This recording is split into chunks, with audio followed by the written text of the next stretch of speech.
Good. Officers, just center. Just! Hold, ready, front. Officers, ready, front. Ceremonial. Hold, stand at east. Attack. Ceremonial. At east.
discharging your units.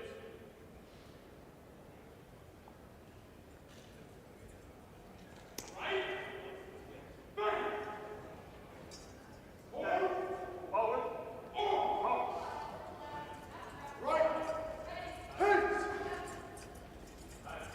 Forward. Side.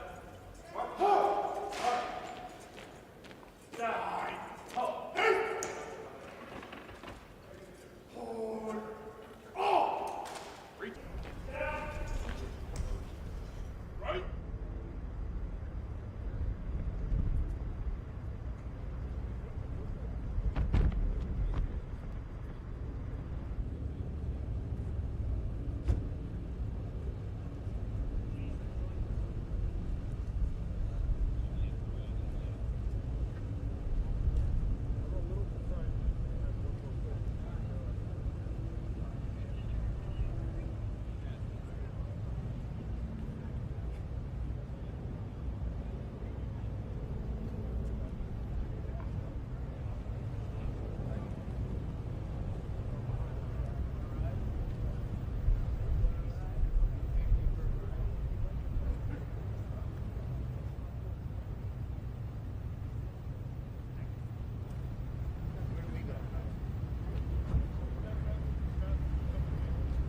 Ladies and gentlemen, you're listening to the Army's premier national musical outreach organization, the United States Army Field Band from Fort Meade, Maryland.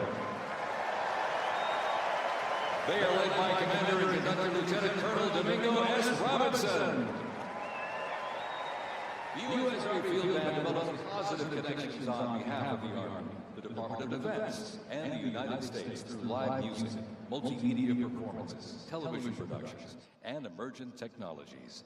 Traveling thousands of miles annually across our nation and around the world, and appearing regularly on major television and streaming events. The Field Band proudly honors our soldiers and veterans while strengthening ties with communities worldwide.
Notches and bayonets back to the top.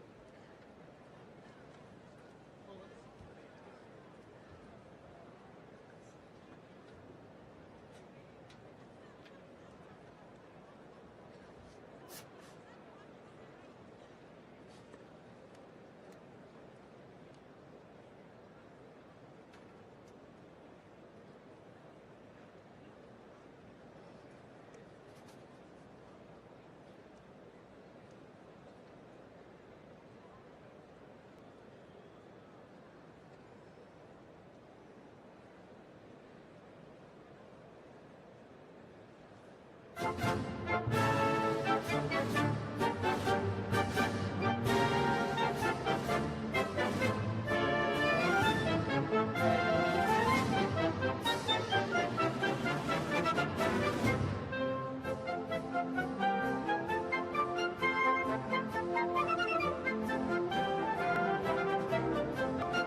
Ladies and gentlemen, welcome to the 2025 Presidential Inaugural Parade. My name is Dan Taylor, and I'm very honored to be requested by our president to be your parade announcer. And it's great to be here with you. I have to say it is a bit of a different format for a parade, but of course our president wanted us to keep us safe, wanted to keep us warm. And I can tell you something, the talent that's been going through these doors into this arena, it is going to get hot in here tonight. So thank you for joining us as we celebrate this historic occasion on behalf of the Trump-Vance Presidential Inaugural Committee. The ceremony's about to begin. We're going to get things underway, so if you're with family and friends, been talking in the halls or whatever, get down to your seats, grab a snack. We're going to get the show on the road.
Next thing for us is bravura.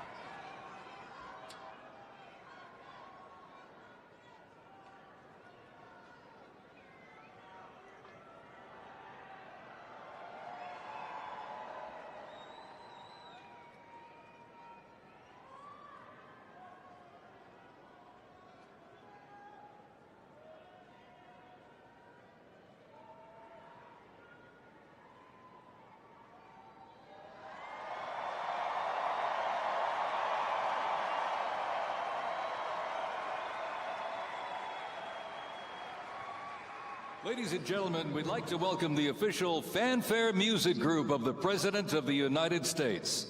Under the direction of Major Aaron Morris, the U.S. Army Band Herald Trumpets performing their fanfare that's actually written for the 47th President of the United States.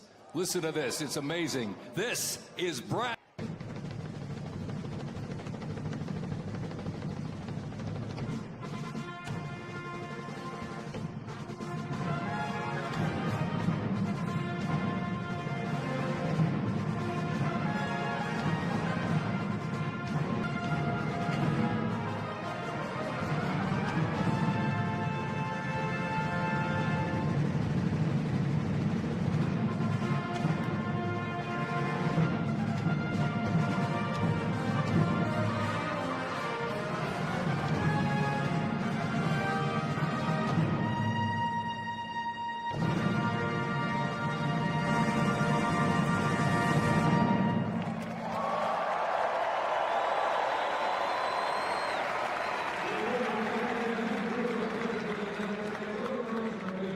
Let's hear it for the folks. Grass and glory.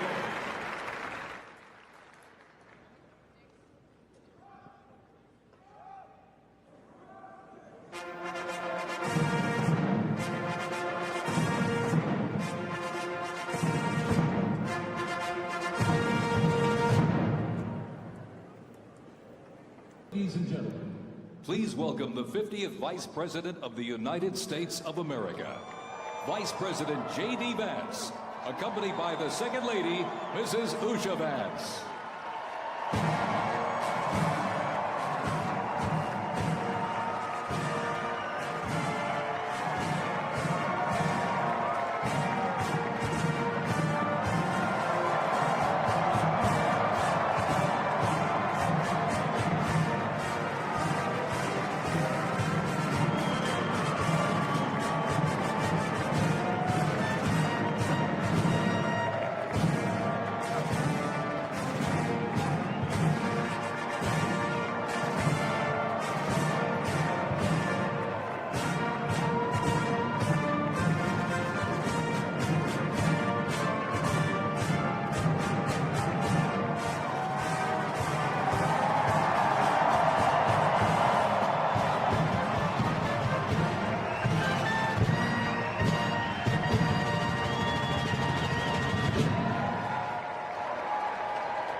Ladies and gentlemen, please welcome the 47th President of the United States of America, Donald John Trump, accompanied by the First Lady, Miss Melania Trump.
Ladies and gentlemen, we now present a selection of participants for the 2025 Presidential Inaugural Parade.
Ladies and gentlemen, the heroes of Butler County are here.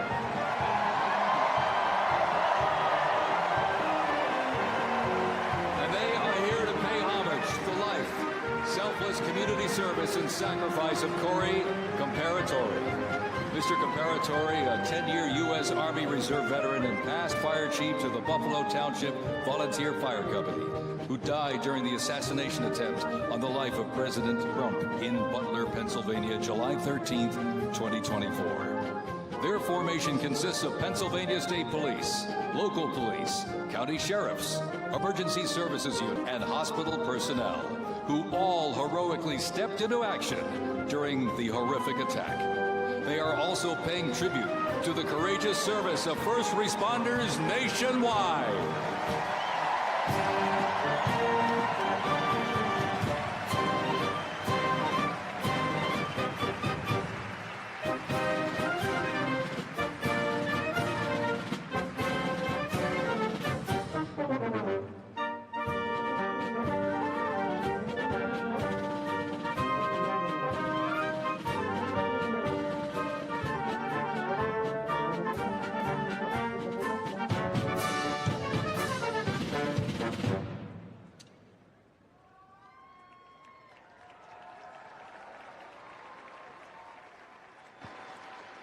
Ladies and gentlemen, at this very special event, let us now Comparatori.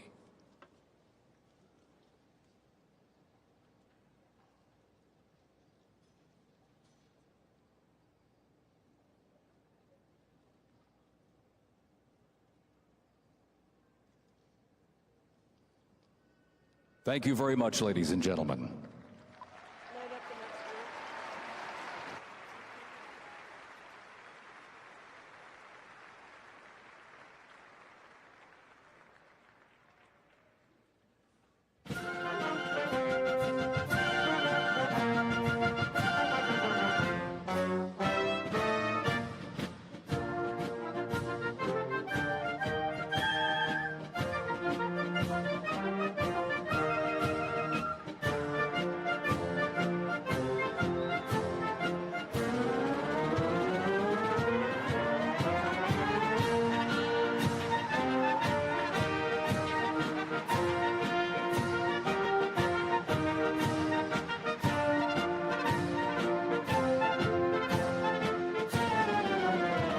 Present to you the New York Military Academy from Cornwall-on-Hudson, New York.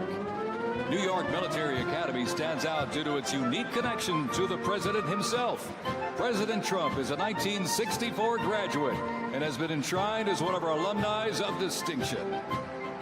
This historic academy has been named a Junior Reserve Officer Training Corps, that's JROTC, and are marching with their cadet dress uniforms. Look at these, all modeled after post-World War I General Blackjack Pershing's gray uniform.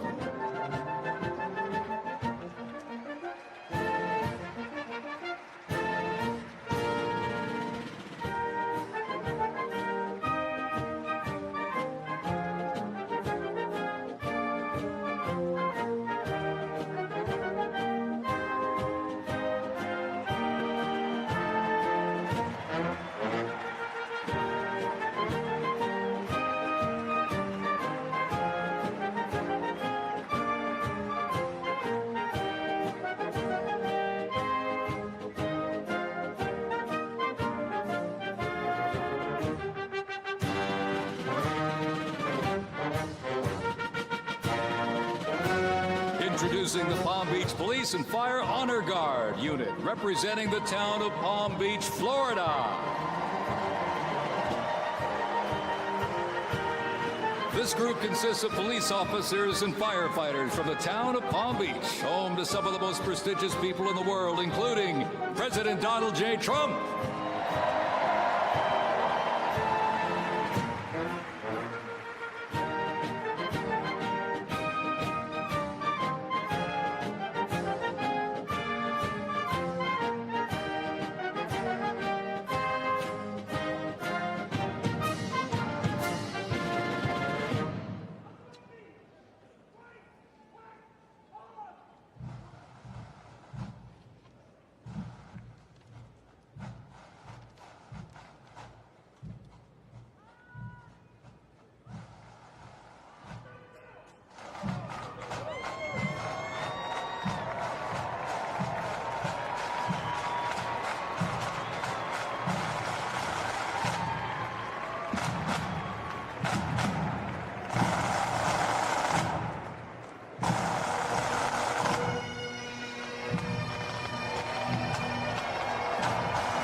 Society Pipes and Drums from New York City. They have performed internationally in Ireland, Canada, Australia, Germany, and Switzerland. And as of this past December, the band played for hospitalized children, military veterans, as well as the 1980 and 2005 presidential inaugural parades. And His Holiness Pope John Paul II. The NYPD Emerald Society Pipes and Drums formed way back in 1960. And you know, they are the oldest, largest police pipe band in the United States, comprised of all active and retired police officers of various ranks and assignments. Listen to those bagpipes. Let's hear it for them, folks.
And look at this. Here's one that hits close to home for our Vice President. We now welcome the Middletown High School Marching Band and cheerleaders. They're traveling all the way from Middletown, Ohio to proudly represent their school, our nation, and outstanding alumni, including our new Vice President of the United States, J.D. Vance.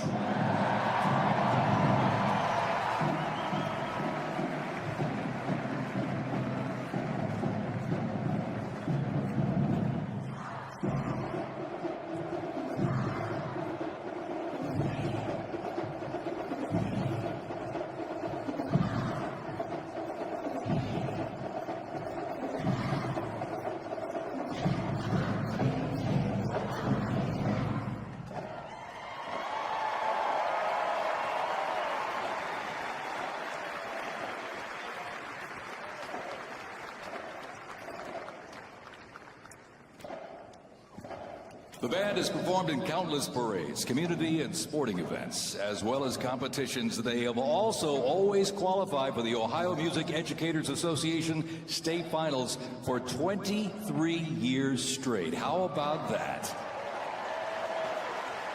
And have earned the highest rating in 18 of those appearances.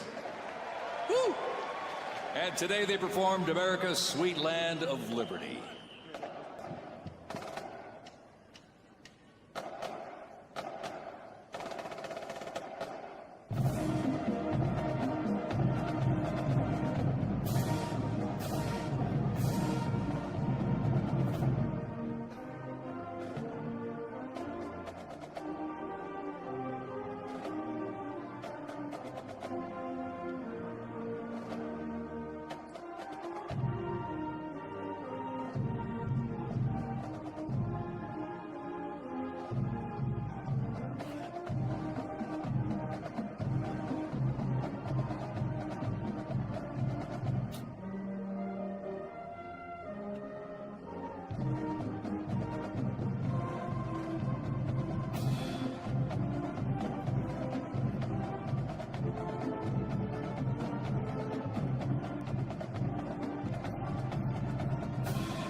And while they cheer here in the arena, let's cheer for them again, folks, from our VP hometown, Middletown High School Marching Band.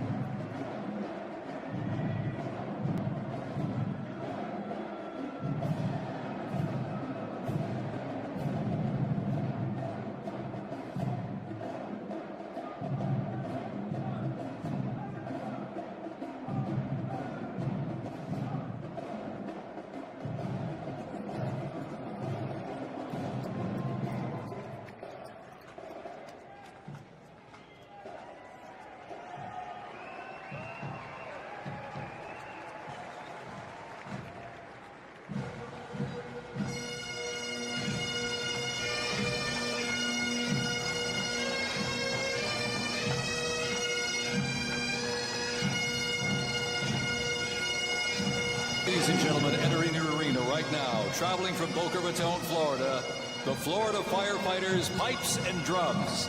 And they are well seasoned when it comes to civic events. They've played and participated in the United States and Europe. Today, they are wearing their most notable uniforms. What a great photo opportunity. Consisting of the Glengarry headgear and kilts. And they are proud to honor their fallen brothers and sisters each and every day.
And is the Florida Firefighters Pipe Marching Band. Traveling all the way from Smyrna, Tennessee, they are proud to represent the volunteer state in the 2025 Presidential Inaugural Parade.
And as the beat of the drums continues, established in 2013, that band has rapidly become one of Tennessee's premier high school music programs.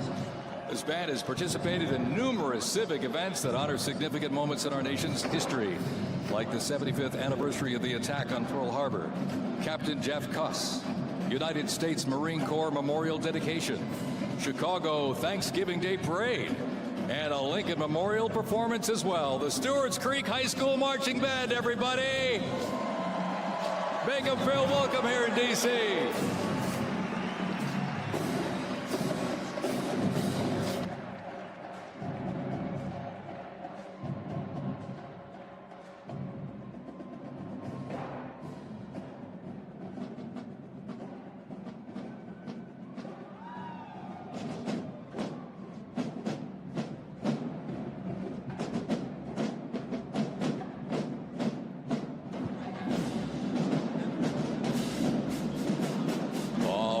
Ladies and gentlemen, now welcoming the Mississippi Valley State University Band. Mississippi, look at this, gang. This is the Mean Green Marching Machine. They are proud to represent historically black colleges and universities at the 60th presidential inauguration.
bring close to 300 from the Mississippi Valley State University Band.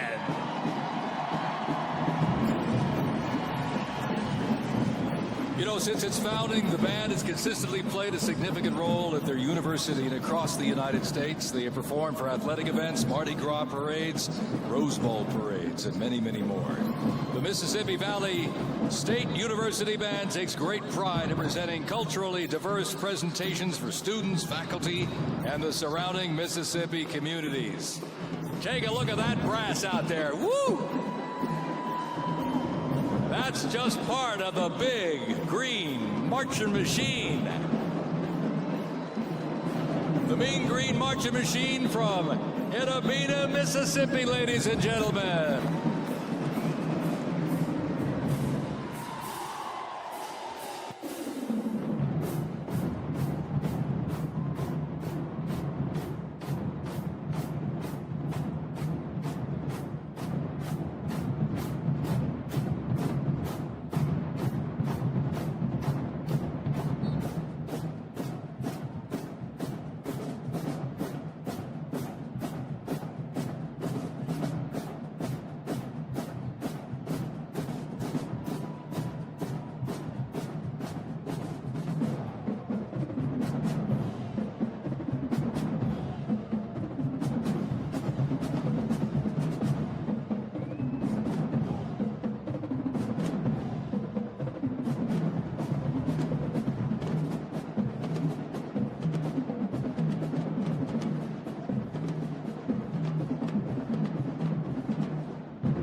Ladies and gentlemen, please welcome our new special envoy to the Middle East, Steve Witkoff.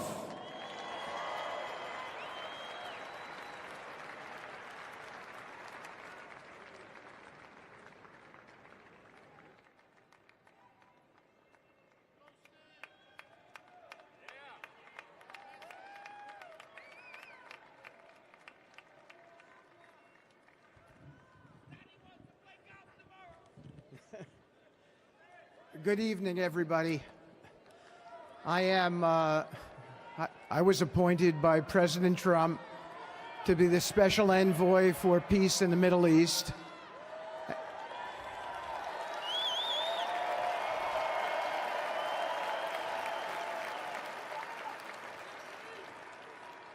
And I'd like to describe to you some of the things we're doing and how it informs on President Trump's policies.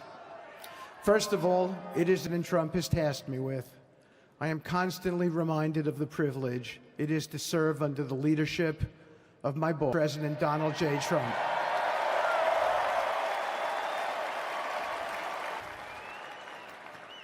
His presidency has provided a clear, bold vision for the Middle East and it is this vision that guides every step I take in the mission.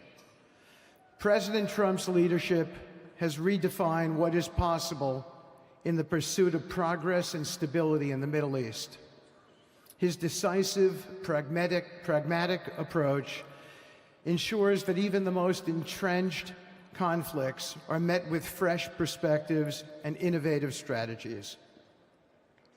His policies have already delivered remarkable successes, such as yesterday's release of hostages in Gaza.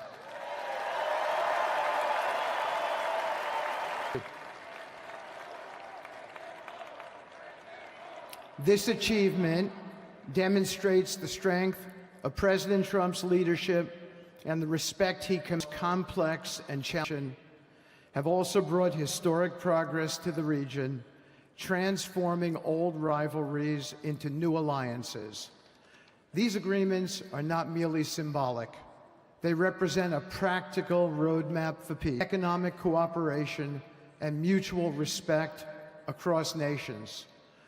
My role, as President Trump has tasked me, is straightforward yet profoundly challenging: to turn his vision into actionable outcomes. He sets the agenda, he lays the framework, and he inspires people like me into bold action. My responsibility is to implement his vision, engaging with leaders across the region to find pathways towards sustainable peace and stability.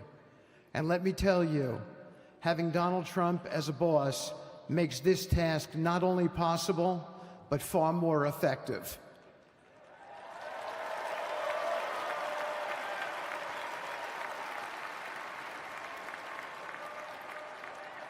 President Trump's reputation as a leader who delivers results resonates far beyond Washington.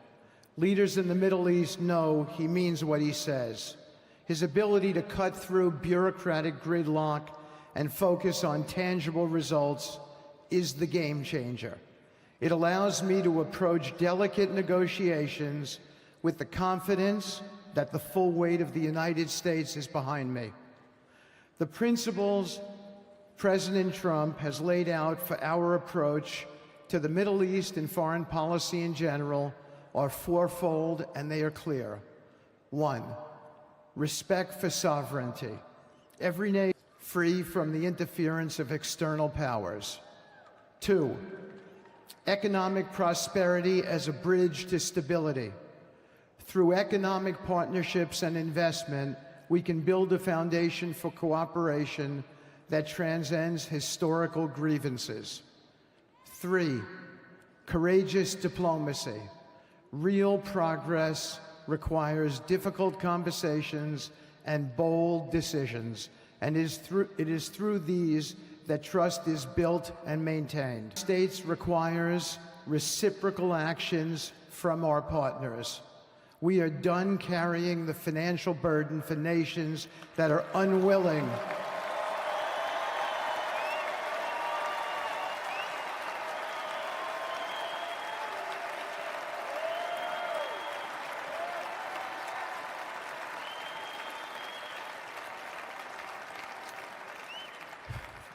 We are done carrying the financial burden for nations that are unwilling to fund their own progress. The days of blank checks are over.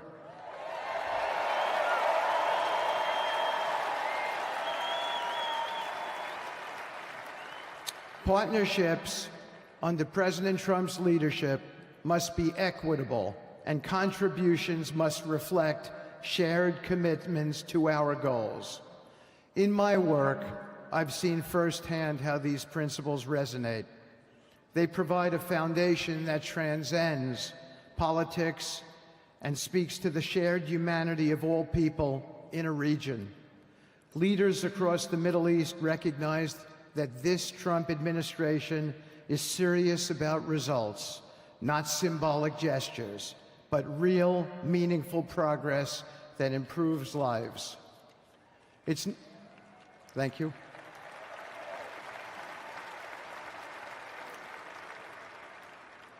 It's not always easy. there are moments of deep challenge and frustration. Decades of mistrust cannot be undone overnight. Yet I take comfort in knowing that I am not in this alone.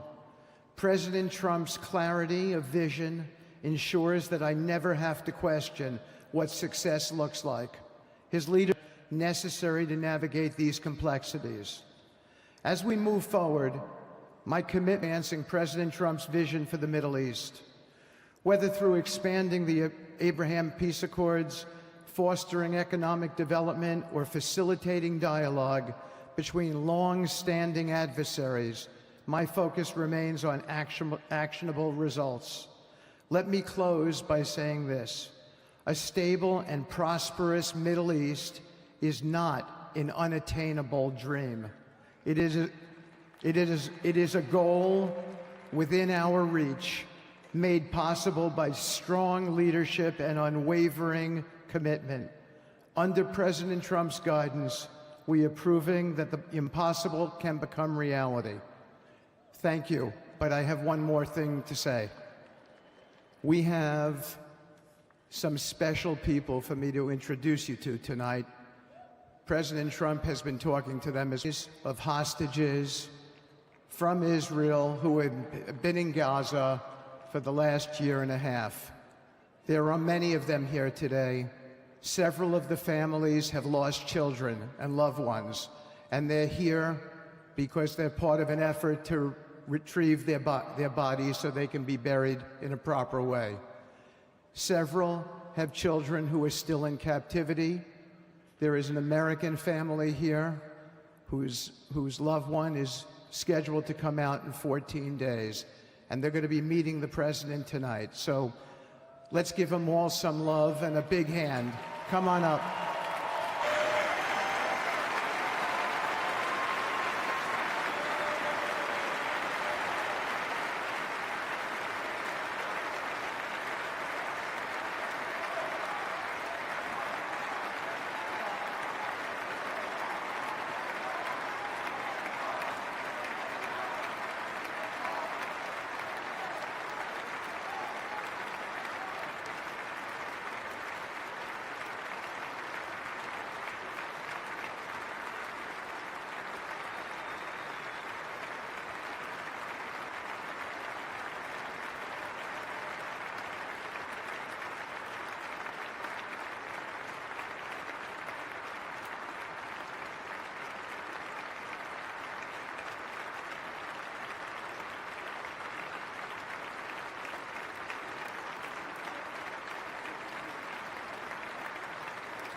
And now, I get to introduce my dear friend and the President of the United States, Donald J. Trump.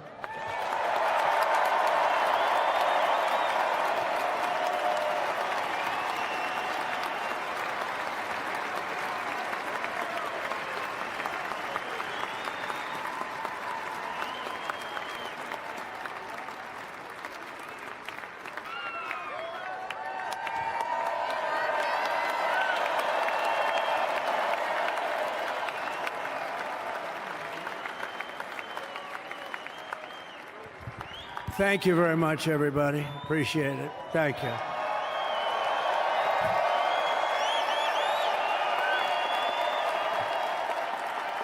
So now the work begins. We won, but now the work begins. We have to bring them home.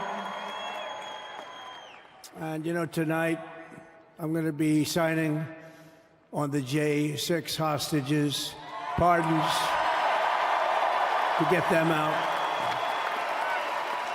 And as soon as I leave, I'm going to the Oval Office and we'll be signing pardons for a lot of people, a lot of people. And thank you to Scuff. He's a great guy. He's a friend of mine. He's been a very successful man. He's a great negotiator. He's a wonderful guy. People love him. And he's got a tremendous power of persuasion. And that's what we need. We don't need stiffs. We don't need stiffs. We got a lot of stiffs. You just had a whole load of them. And to the former hostages with us today, welcome. And welcome home. Some of the folks are former hostages, not a good situation. The three young ladies that came home yesterday, you saw that. More coming home every day now. They're coming home. But they were hurt. They were hurt.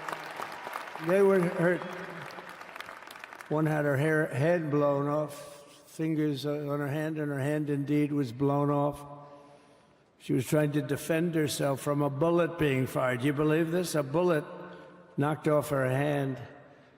I don't know. You look at it, it's a disgrace. We never stopped praying for you, and we're so glad that you're reunited with your friends and families, and God bless you all. And some of them are just saying, no, my son is gone, but please just bring home his body. Right, Steve? Many of you have told me that your son is gone, but bring home his body. It should have never happened. 3 years, it's ridiculous. Should have never happened. I also want to express my tremendous gratitude to the hundreds of thousands of proud American patriots who came from all across the country to join us in this celebration. It's a celebration of a big win.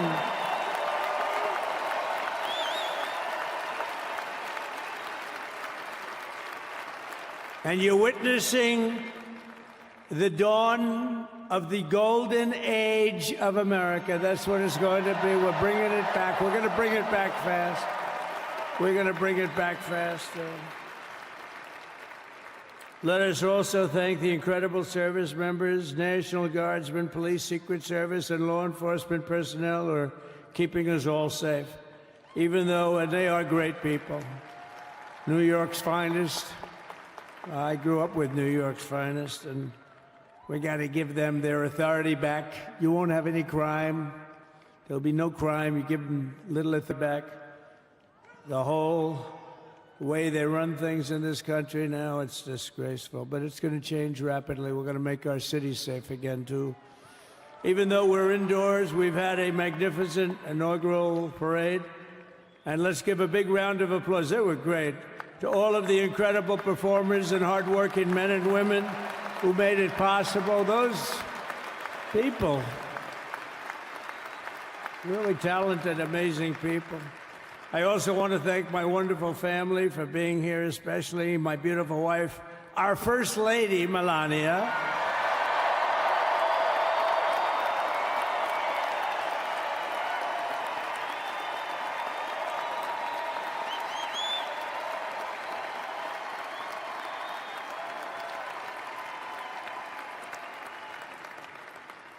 I love our First Lady. And JD, how good has JD been?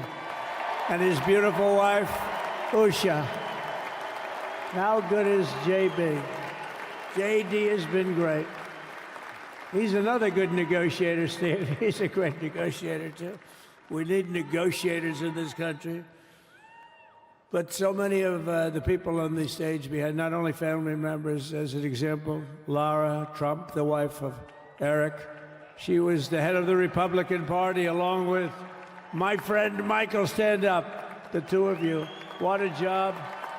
What a job they did. They worked so to rig, and we did. We made it too big to rig.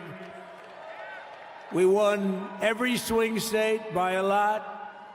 We won the popular vote by millions and millions of votes. We won the whole ball of wax.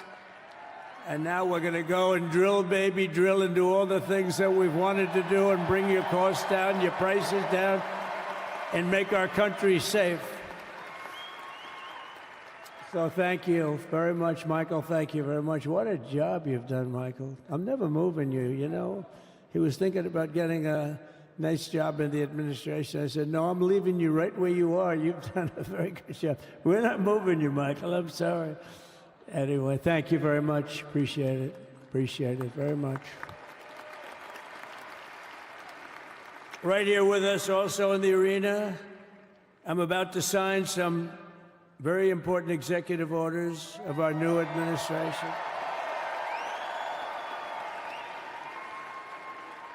Hey, Don, will you stand up, please? Don is another one. How about Don?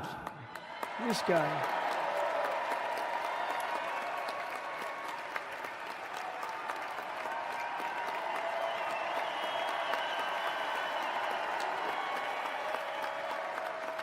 He's a popular one. He goes out and speaks. He gets a big crowd. He's a little on the rough side sometimes, but that's what you want. He's done a fantastic job, and he loves our country. Thanks, Don. Great job. You've done a great job. And Ivanka.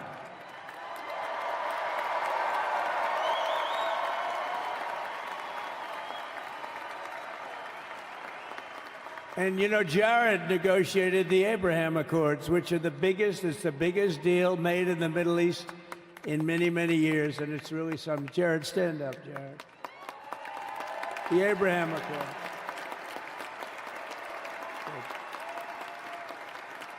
And Tiffany's going to have a little baby. And Michael.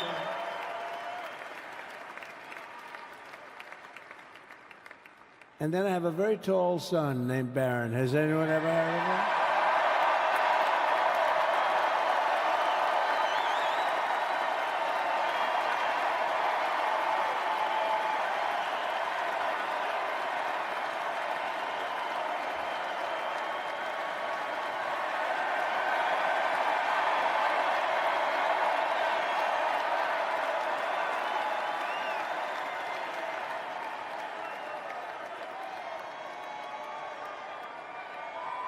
Thank you. Vote by 36 points. And he was saying, Dad, you got to go out and do this one or that one. And we did a lot of them. And he respects them all. He understood them very well. And he said, Dad, you got to go out, do Joe Rogan, do all these guys. They were all great, right, Aaron? They were all good. He understood the market. Another famous one, how about Kai? Stand up, Kai.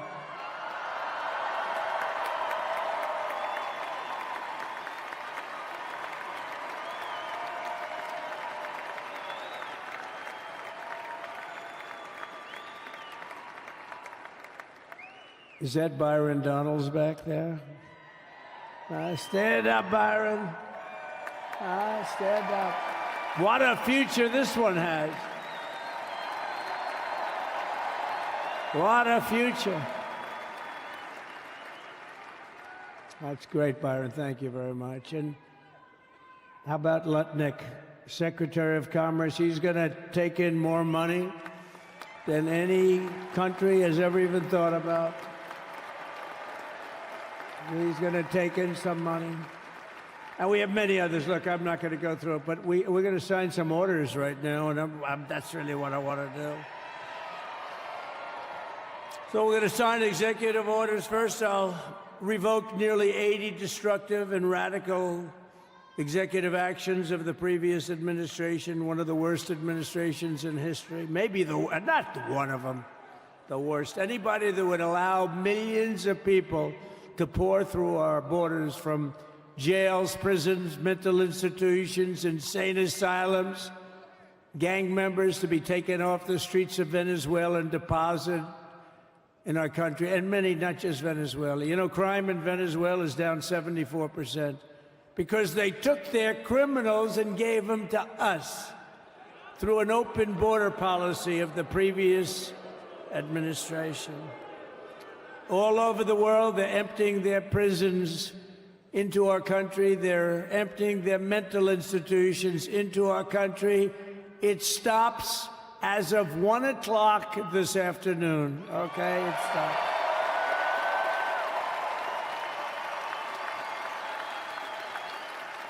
So I'm revoking nearly 80 destructive, radical executive actions of the previous administration. They'll all be null and void within about, what, 5 minutes? Is that them over there? 5 minutes? And next, to gain immediate control of the vast federal, out-of-control bureaucracy, I will implement an immediate regulation freeze, which will stop Biden bureaucrats from continuing to regulate. Most of those bureaucrats are being fired. They're gone.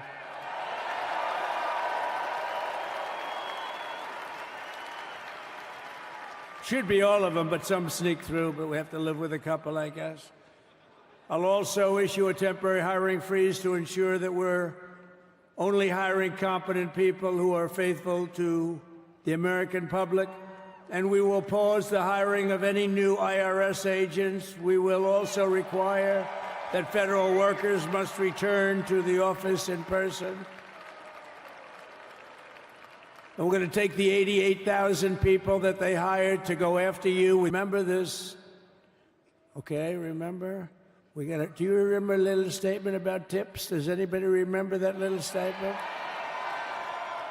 I think we won Nevada because of that statement. But they went out and harassed you over the tips. In other words, we are restoring control of our government to the people. We're going to take those 88,000. Let's see if they'd like to work on the border, because that's where we want them, really.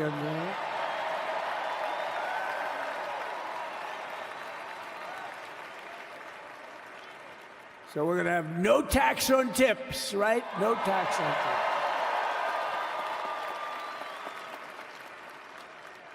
And we may have, like the Speaker of the House, is he here? He's done such a good job. Is Mike here? He's around here someplace. I saw him just a little while ago. Hello, fellas. Look at you guys. Yeah, I know it. He's great. He's doing great. They're all doing good. The Republican Party has never been unified like it is right now. They want to save our country. And we're going to more than save it. We're going to make it greater than it's ever been before by a lot. Next, I'm going to sign a presidential memorandum directing every member of my cabinet to marshal every power at their disposal to defeat inflation and rapidly bring down the cost of daily life, because your costs have gone through the roof in the last 4 years. Perhaps you didn't notice. Does anyone notice their costs are like double, triple, quadruple? You can't buy bacon. Apples have doubled in price. You want an apple, anybody? Pay twice what you did 2 years ago. We'll put more money in your pocket, and we'll bring back the American dream and to reduce energy costs and liberate our economy. So we have more oil and gas than any country in the world, and we're going to use it. We're not going to do the wind thing. Wind. Big, ugly wind. If you have a house that's near a windmill, guess what? Your house is worth less than half. And did you see up in New England with the whales? You see what's happening? So they had 2 whales killed in about 14 years. Last year and the year before, total, they had 28. So if you're into whales, you don't want windmills either. And they're the most expensive form of energy that you can have by far. And they're all made in China, by the way, practically all of them. And they kill your birds and they ruin your beautiful landscapes. But other than that, I think they're quite good, right? Now, remember when we used to joke and kid when we were kidding, but we don't kid anymore? They want to watch the debates on television. They want to watch your favorite president on television. But the wind isn't blowing, so we can't watch television that night, Gladys. Remember? Gladys, I'm sorry, the wind is just... I'm immediately withdrawing from the unfair, one-sided Paris Climate Accord ripoff. The United States will not sabotage our own industries while China pollutes with impunity. You know, China, look, they use a lot of dirty energy, but they produce a lot of energy. And when that stuff goes up in the air, you know, it doesn't stay there. It's not like you got a wall. We love walls, don't we? Not like you have a wall around and it doesn't. It floats into the United States of America after 3.5 to 5.5 days. It floats across the oceans and it comes right over your neighborhood and it falls into your neighborhood. So they all say, we have to fight for cleaner air, but the other dirty air is dropping all over us. So what the hell are they talking about? Unless everybody does it, it just doesn't work. You know, we had the cleanest air and the cleanest water that this country's ever had under the Trump administration, and we didn't do anything to stop jobs and stop production. Believe me, you're going to see a lot of companies come pouring back because tariffs. I always say tariffs is the most beautiful word to me in the dictionary. Then I was reprimanded by the fake news. They said, what about love, religion, and God? I said, I agree. Let's put God number one. Let's put religion number two. Love, I don't know. We got to put that number 3, I guess, right? And then it's tariff. Because tariffs are going to make us rich as hell. It's going to bring our country's businesses back that left us. And I'll also sign an executive order to immediately end federal government censorship of the American people. In America, we believe in free speech, and we're bringing it back starting today to stop the weaponization. Oh, do I know about that? These creeps. Deranged Jack Smith. You ever hear of him? Deranged. He's a deranged prosecutor. He's sick. They suck him on me. He's going back to The Hague or wherever the hell he came from. We got to get rid of that guy. Hey, was he one of the many people that got a pardon today? Did they pardon Jack Smith? You know, did you know that Biden, while I was making my speech, pardoned his whole family?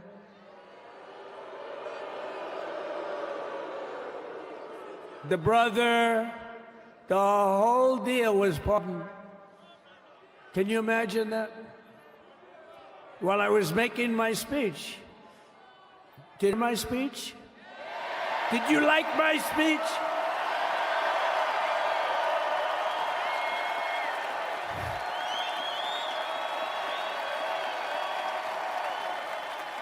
Thank you. I mean, the only thing wrong with it is I had a lot of tough things to say, and I have some great people that work for me. Sir, this is such a great speech. It's so unifying. Don't talk about Biden. We want a unified country.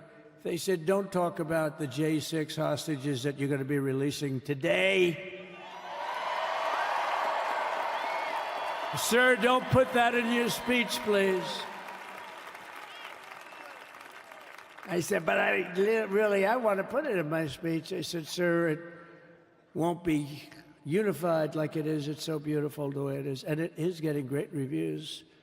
You know, if I put things like that in, I'll get terrible reviews. One little paragraph that's a little bit wrong, the fake news goes crazy, right? So I said, all right, I won't put it in my speech, but you know what? I'm speaking in front of a hell of a lot of people at a place called Capital One Arena, and I'll talk about it there.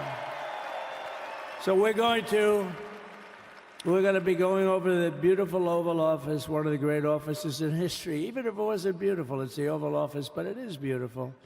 And we love the Oval Office. It all stole office. We love it. But we're going to go to the Oval Office. We're going to decide we're going to release our great hostages that didn't do, for the most part, they didn't do stuff wrong. You take a look at what went on. And look what happens in other parts of the country. In Portland, where they kill people, they destroy the city. Nothing happens to them. In Seattle, where they took over a big chunk of the city, nothing happened. Minneapolis, where they burned down the city, nothing happened. Essentially, nothing happened. All they want to do is go after the J6 hostages. A 76-year-old grandmother was arrested the other day because she was looking, I think because she was looking at the Capitol or something like that. No, we're not going to put up with that crap anymore.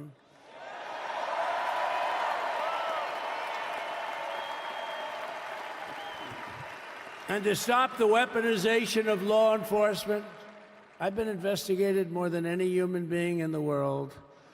I believe I have the all-time record. Every day a subpoena. Every single day would get subpoenas. I was more than any person. Alphonse Capone, remember I used to talk about it? Now, Alphonse Capone, Scarface, he was a pretty rough guy. He was investigated about 1/100th what Trump was investigated. My father's looking down at me, my mother. What it is? They investigated their political opponent, the opponent of Biden, and then ultimately Kamala. Has anyone ever heard of Kamala?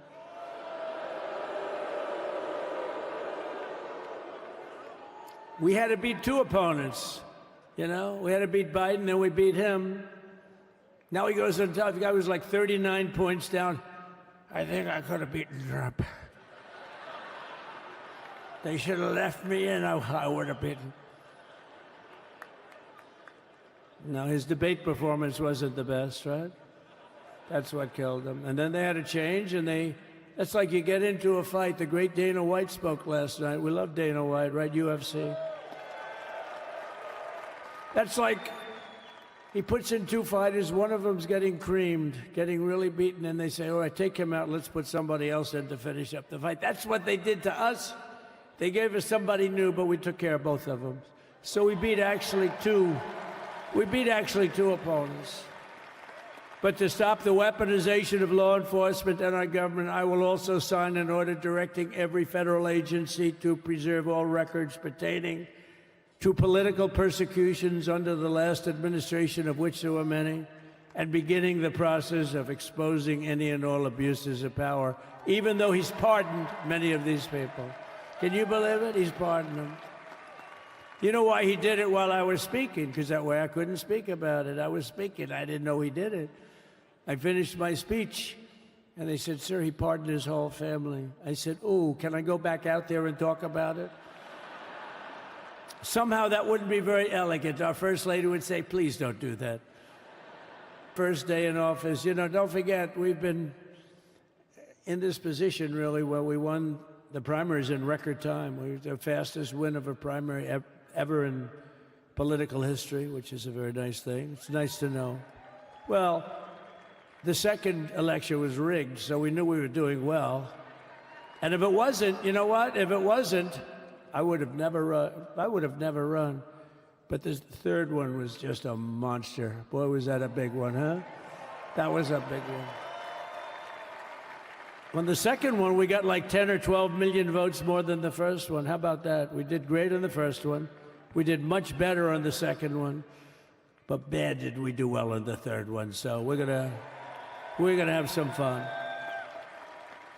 It's very simple. We're gonna make our country great. We're gonna make our country great again. We're gonna make America great again. How good a name is MAGA, though, right? You know?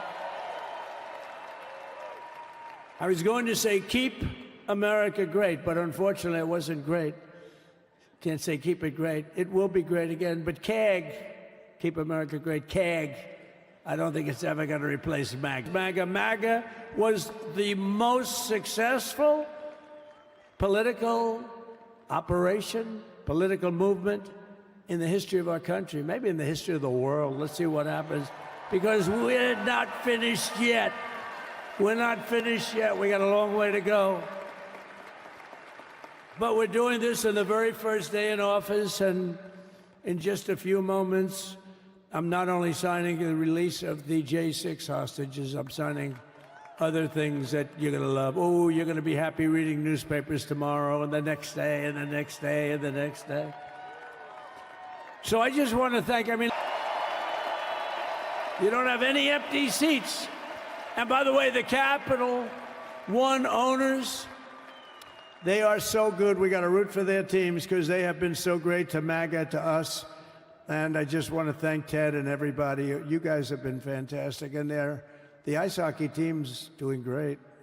Ovechkin's pretty good, right? They're doing great. So I want to thank them, Capital One arena owners. They have been absolutely fantastic. And thank you once again to everyone. And I can only tell you, you're going to be very happy. You're going to watch a lot of good things happen. We got to stop some wars that are happening and going on. some stupid things are happening. The war with Ukraine would have never happened, and it has. As you know, Israel would have never been hit on October 7th, and none of you would be up here. None of you would even know anything about this tragedy that you're going through right now. But Iran was broke. Anybody that bought oil from Iran, they couldn't do any business with us. You're not going to do business with America. China passed. Everybody passed. They were broke. They didn't have money for Hamas, and they certainly wouldn't be incarcerated like they are. It's a shame, but we're getting a lot of people out in a short period of time. So I'm going to go right over to here, and I'm going to sign in front of you. Is that?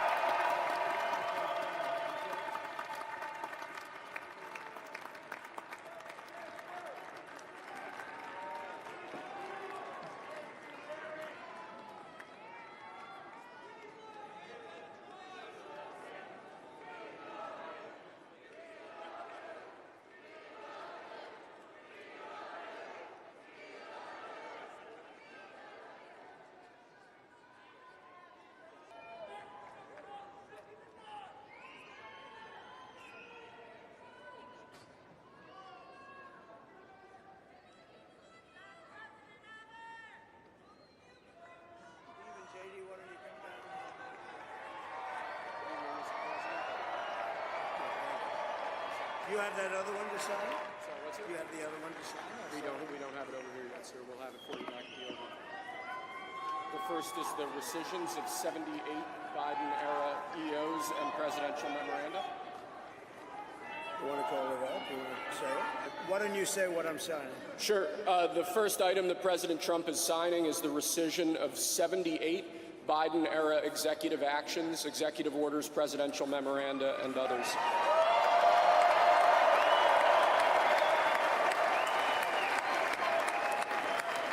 Thank you, sir.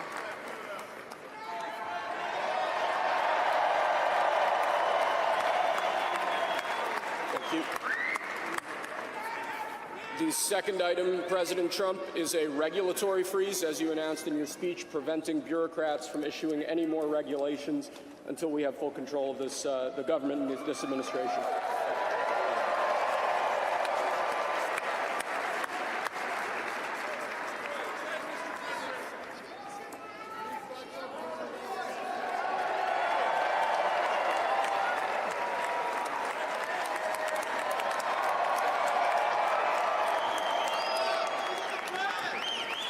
Thank you, sir. Sir, can I have a pen? The next item, sir, is a freeze on all federal hiring, excepting the military and a number of other excluded categories, again, until full control of the government is achieved and we understand the objectives of government going forward.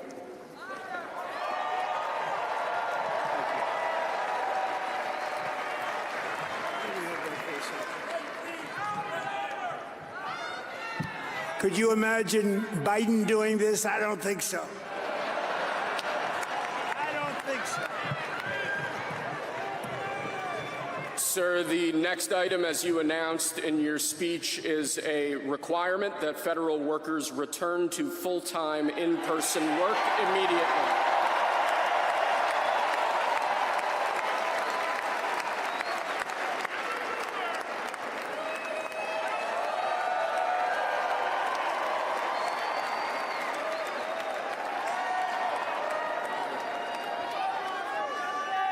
Thank you, sir. Next, we have a directive to every department and agency in the federal government to address the cost of living crisis that has cost Americans so dearly.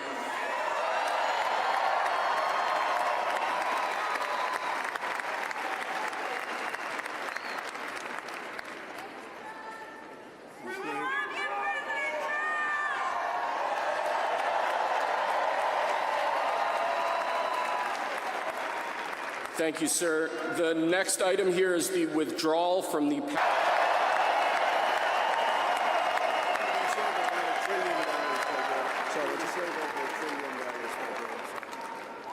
Yes, sir.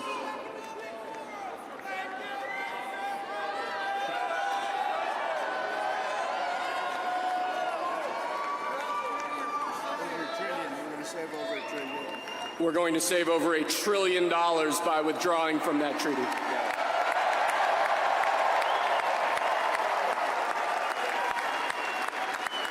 And the next item, sir, is a letter that will be transmitted to the United Nations explaining that we are withdrawing from the Paris Climate Treaty.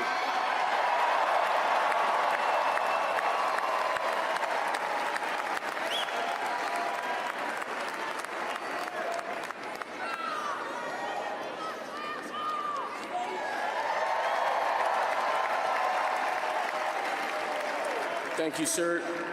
This next item is a directive to the federal government ordering the restoration of freedom of speech and preventing government censorship of free speech going forward.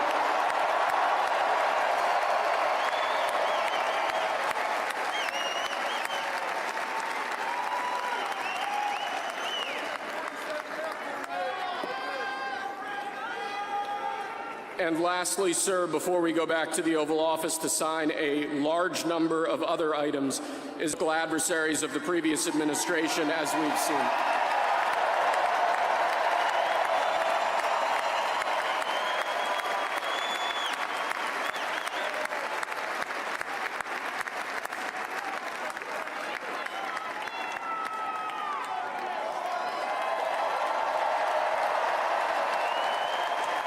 Thank you very much, sir.